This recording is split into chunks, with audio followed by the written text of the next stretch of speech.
So my topic today, when the TEDx folks at SPH asked me to speak, was on how people in our sector or the sector that I work in understand impact and how do we achieve it and how do we differentiate what we call real good versus what is often in the market as feel good. I'll explain a little bit of what I mean by that. Essentially, the sector that I work in is called the development sector. I mean, sometimes when I say I work in the development sector, people ask me, oh, what do you develop? Do you develop software or do you develop hardware or what is that you develop? In essence, development sector is a short form for human development sector, meaning anything to do with reducing the vulnerabilities of people, reducing the difficulties of people, challenges. And a lot of the folks in the development sector, I mean, at least in countries like Indonesia or in India, most of the development work, quote unquote, is done by the government because it's in charge of the social welfare, is in charge of the social security, is in charge of reducing poverty and so on and so forth. But it's not exclusive of governments alone. A lot of UN agencies, NGOs, research institutions, think tanks, and also for-profit organizations work in this sector. Some of the areas of operations, as you can see behind me, is on agriculture, health, poverty, conflict resolution, research, public policy, so on and so forth. And also it's distinctly different sometimes from, even though broadly the development sector could cover humanitarian relief, disaster, or things like orphanages and refugee issues and so on and so forth. As a development professional, we tend to focus on long-term changes rather than short-term changes. That is distinct in charity. Charity means this Saturday you're feeling good, maybe you made extra bucks the last week, and you want to share it with someone. You go to the nearby orphanage, or you go to a refugee center, or you go to a women's organization, and you decide to paint the wall for them, or you decide to buy a bunch of kids food with the extra money you made. These are what we call charities. Development in the sense is more long-term. We try to work on reducing what makes people poor in the first place and what makes people vulnerable to certain things. What I mean by vulnerable is, supposing me and someone else are walking on the road and somebody is trying to threaten us. Sometimes because I'm physically big, he or she may not try to harm me.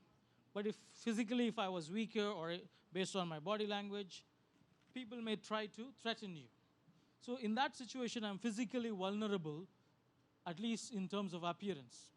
And most often in our society, either as individuals or as a nation or as communities, we can be vulnerable to shocks that can affect us. Like a country can have a shock like a natural disaster, a village could have a shock like a lack of rainfall, which could cause problems in having agricultural produce being produced, or individually you could have a shock. Maybe you had a breakup with your girlfriend, or somebody hurt you deeply, or you failed in your maths test, or something like that. All these are shocks.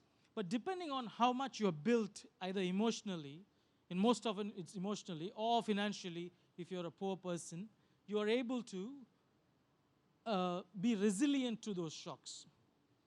Like if you have $100 or 100,000 rupiah, and you need to survive that for the whole week, and somebody steals 10,000 from you, you still have 90,000 to keep you for the rest of the week. But imagine you only had 10,000 rupiah and somebody steals it, you are going to be hungry throughout that week. And that's what happens to a lot of us in our communities, that things when they are not prepared for happens. And that is why it's called a shock. And most of the organizations which work to prevent these kind of shocks are called development agencies or development organizations. Some of them are the UN and NGOs and governments and so on and so forth. And my organization, DevCafe, is one of them. The context in which we work as opposed to regular situations is not like tomorrow I get up and I say, I want to go to Pacific Place Mall, I want to hang out with some friends. I have the liberty or privilege to think like that. But in the context in which we work, people are not often being able to make that choice. It's a privilege to even get up on a Sunday to say, I want to do this or that, I want to have coffee rather than tea. But a lot of folks, right now while we speak, are in a position where they don't know whether they can have the next meal or under distress. You probably watch news, you see people are in war and crime and terrorism affected or hurricane, and situations where people don't know if they can even wake up the next day. And especially when they are vulnerable, meaning all they have is 10,000 rupiah, if you look at that metaphor, they are going to find it very hard to survive the next day. And that is the context under which we work. And many times, like many kids are here from SPH school, it is a well-known school, and you're able to voice your opinion. Because structurally you are empowered to speak out or talk to you, or your parents will speak for you, or you have the resources to make your voice heard. But many times, those of us in our communities, even the hidden voices, they are unable to voice their concerns. And development professionals try through research and evaluation and proper study to talk about what they are facing, both at the national, regional, and also community level. Some of the terms that we use in describing what makes a person vulnerable is, if you've seen circus, I don't know if many of the circuses are available. At least when I was a kid, we used to have these circuses.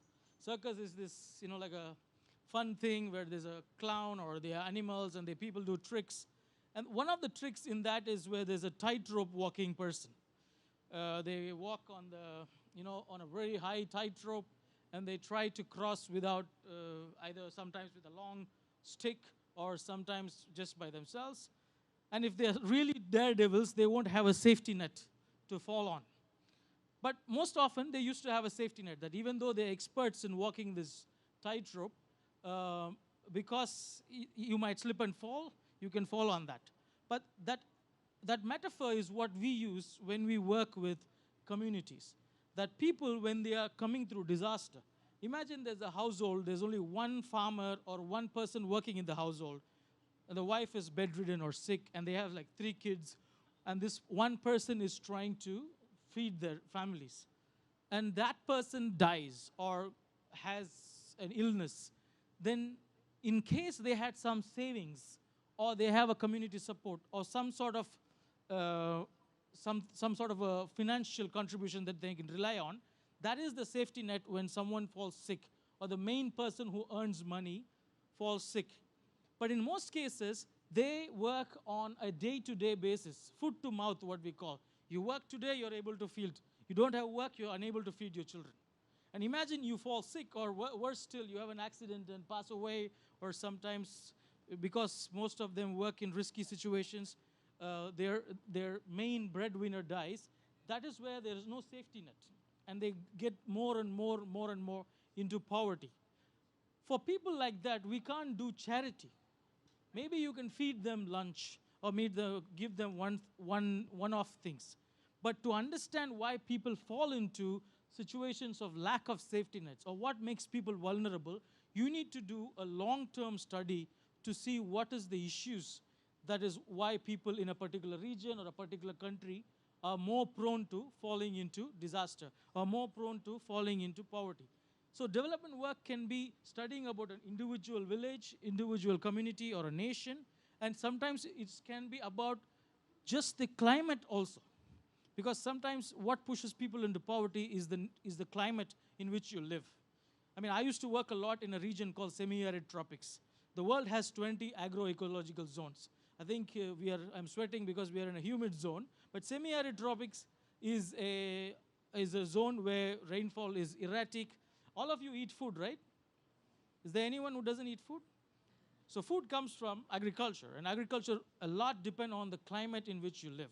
So you eat rice because rice is grown where there is water, but if you live in semi-arid tropics, you depend on different kinds of foods. Your color, your appearance, your build, everything depends on your agroecosystem. But in some agroecosystem, by nature, they have very poor safety nets, or they have very poor climatic conditions. So development professionals also assess that when they give long-term solutions to these kind of development issues. And also vulnerabilities can be individualistic as well. I mean, as I told you, development work is not just at the national level or village level. It can be geographical, but it can be for one person also. I put three short names there, ABKSRW. It actually stands for Anthony Bourdain, Kate Spade, and Robin Williams. All very successful people in the prime of their career. From the outside world, it looks like they are having the time of their lives. I mean, they have wealth, fame, maybe access to things that we all crave for, success. But they all kill themselves. Why? Because they are not resilient to shocks, or they're not built to be resilient. So vulnerabilities is not often a thing of the poor or thing of the climatically, or difficult climate zones, but also to individuals who are seemingly successful in our eyes, because they are individually vulnerable, individually not resilient to shocks. In individual cases, I'm not going to examine why, despite the so-called successes, folks like that who are so on the prime of the career commit suicide or unable to cope with the challenges in their lives. I'm not going into that, but it gives a little bit of flow into what I mean by feel good versus real good. So when you do charity on a weekend, sometimes you do feel good. I'm not saying you should not do charity. Please go ahead and do charity. But development work is long-term, and it does not often feel good. And what I have learned, at least in the last 20 years, is when you do long-term interventions, it doesn't give you instant gratification. And sometimes you're not even there in the picture. And that's something we will examine a little bit. When we do evaluation of our work, either at the national level or regional level, or sometimes multiple countries, or in individual levels, I'm also a development evaluator. So we evaluate whether the intervention we did through systematic study and research was successful in terms of whether it was relevant. Let's say I'm studying poverty issues in Indonesia, but whether my situation or whether my intervention was relevant to Indonesia, was it efficient, and was it effective?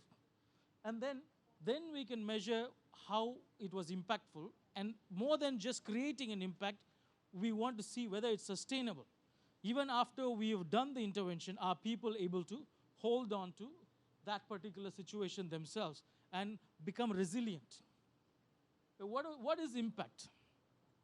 You hear, in the board, there's outside there, SPH, impact, and we all see. But what is this impact? Is it number of links clicked? Some of the brightest minds that I've been speaking to in the last 2 weeks, I was in the US, and even last week I was interacting with a lot of these bright data scientists. They're these brilliant guys who can analyze great things in seconds, but they use their brains only to make sure, my friend here, clicks more ads. You know what I'm saying?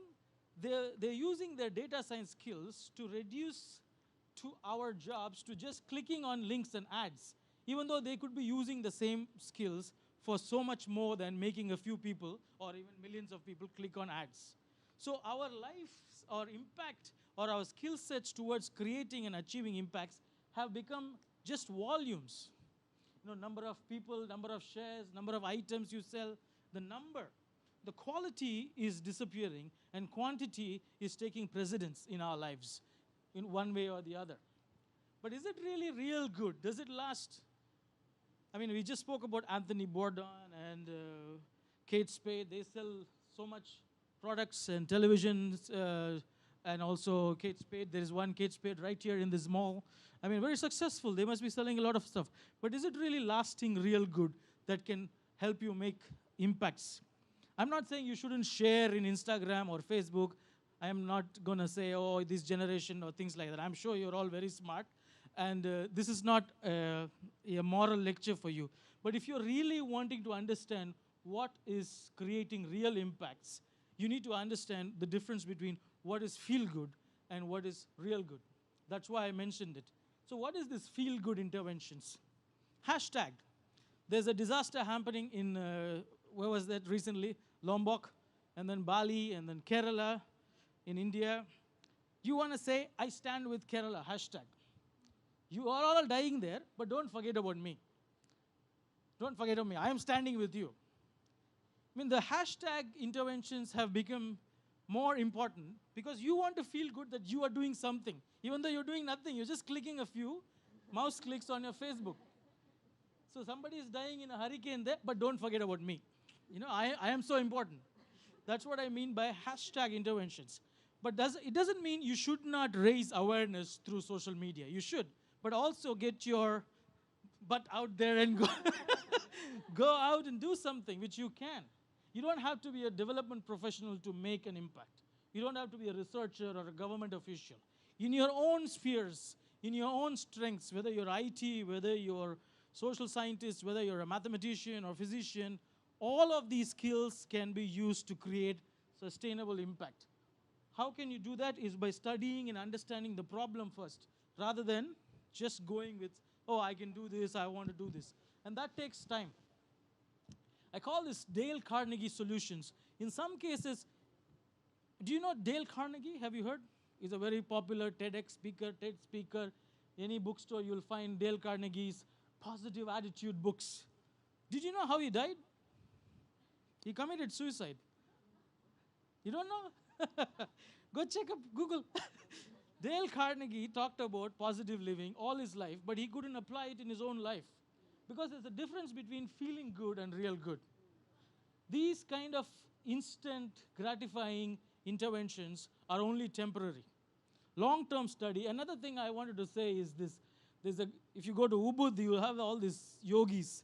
I have a retreat program in Bali for development professionals because our job can be mentally taxing because we deal day in, day out with people with real issues. So it can really tax you and burn you out. So we have a retreat program. And to use in that retreat program, I was interviewing a lot of these yogis and spiritual healers in Ubud. This is one of the most messed up people I've met in my life. Really. I am not joking. I'm not saying there are no good people in Ubud or there are healers and yogis are all fake. I'm not here to say that. But some of the people I interviewed cannot handle themselves. There's a big hole in you, so you're trying to see holes in others and trying to fix. So you should be cautious in understanding when you go for these instant solutions to problems. I mean, whether it's at an individual level or community level or even at a national level. Or in bodybuilding. When I started, now you can see I'm fat building, but long time ago, I used to be one. And at that time, I realized something long time ago. In bodybuilding, there's three things: size, shape, and symmetry. So all of us are either ectomorphic or endomorphic. And the aim in bodybuilding is to become mesomorphic, where you have all these three aligned perfectly. But our guys, when we used to work out in India, we used to call them chicken bodybuilders. They just want a big chest and arms, and the legs will be like chickens. Because you're only building your mind. You lift so heavy, which your muscle cannot take, and you think you're doing bodybuilding. So most often, feel-good interventions are only satisfying your mind. It's not really good for your body or for the people that you work with, whether it's yourself or your parents or your communities and so on and so forth. Or for example, clinical depression is a serious problem which requires clinical requirement. But there's a dude called Sadhguru who is very popular. I'm sure I'll get in trouble if you put this in YouTube, but I don't care. But he's a very popular Indian guru who always talks about, oh, you can think yourself out of clinical depression, which is false. Because you can't think yourself out of these things. You have to systematically approach clinical depression as if it's an acidity or a headache, or you don't think yourself out of a headache. No, maybe you can, but at least normal people like us, we have to take a tablet or take rest or something. That is an intervention which is systematically given. And another one, this guy there, Baruch Spinoza. Maybe I'll again get in trouble for introducing him. He's a 16th century philosopher who said that if you really want to be Christian, or if you really want to be a religious person close to God, it should reflect in your action. Your prayer is only for you. God is going to bless you irrespective of whether you pray to Him or not. Your job in this earth is to be of use to your fellow human being. In any way you can. You be an artist or something. But his particular philosophy was not popular because church at those days, the Dark Ages, really had both temporal and spiritual power. So they didn't quite follow him. But if you see any of these miracle crusades that happen, where people say, God is going to do a miracle in your life.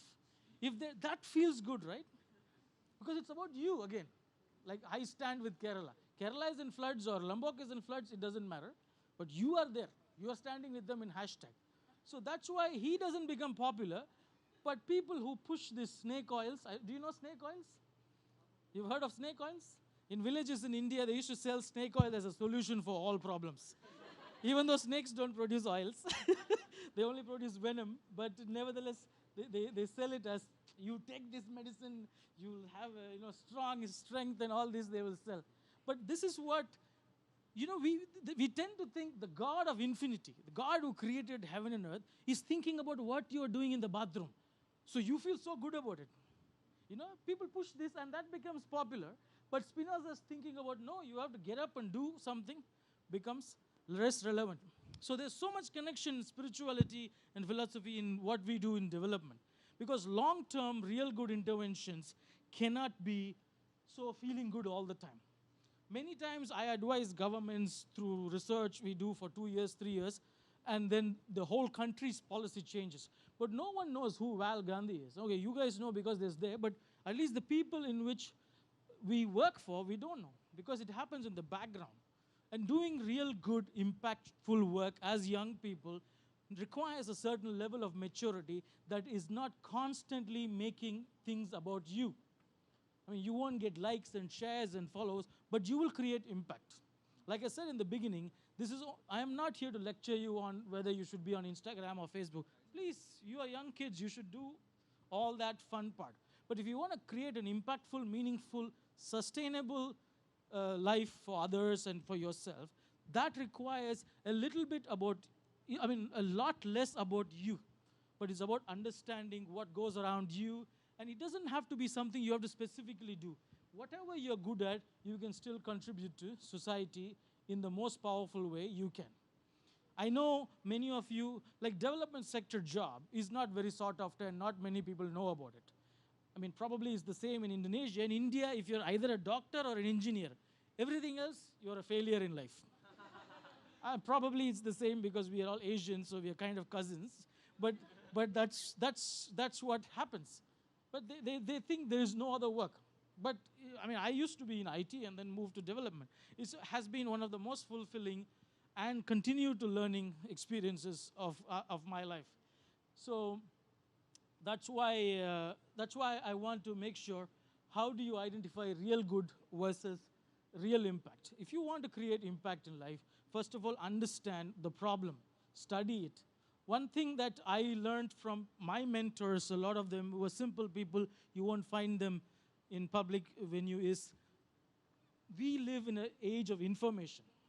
Anything, please Google this, Google that. But you know one thing you cannot Google no matter what we try? It's wisdom. You can Google information as much as you like. I can find out where you're from, what you're doing. Next second, I can find out who is the speaker, everything. But wisdom comes from experience. Wisdom comes from books. I'm not talking about Harry Potter, and you can read Harry Potter, fine. But this philosophy and ancient, I think SPH school, you have really good books. These things you can't Google. So that's why I listen to people who've been through situations before you and learn. And one of the ways you can open your mind to wisdom is being humble to understand what happens and what does not happen. So please use social media to change, impact, create, and I'm not saying from tomorrow throw away your Instagram account, not at all. But remember, when you want to create impactful, meaningful life for yourself and in your communities, in whatever way you can, it's beyond just numbers, beyond just volume. It's quality. It's understanding things that matter are not always feeling good. You won't even feel something when you do, you don't feel like you've accomplished. But really great people don't constantly, at least if you see historically, I can name a number of people, they are not craving for attention, they are not craving for laurels, they are not, some interviews people sometimes ask you, what are you most proud of? If you are good at something, you don't need to be proud of it. It should be an effortless thing for you. It should be a piece of cake. Are you the best physicist? Are you the best scientist? Why do I need an award? My work is my reward. My work is my award. Why should I be proud of it? God created me, or universe created me, whatever you believe in, it's individual. But what you achieve itself is your reward. But if you're constantly looking for that likes and shares and awards, you end up, unfortunately, like some of those folks I mentioned, where your individual resilience is dependent on those shares and likes, and then you cannot create meaningful impact when you yourself are unable to cope with the situations that are thrown before you in life.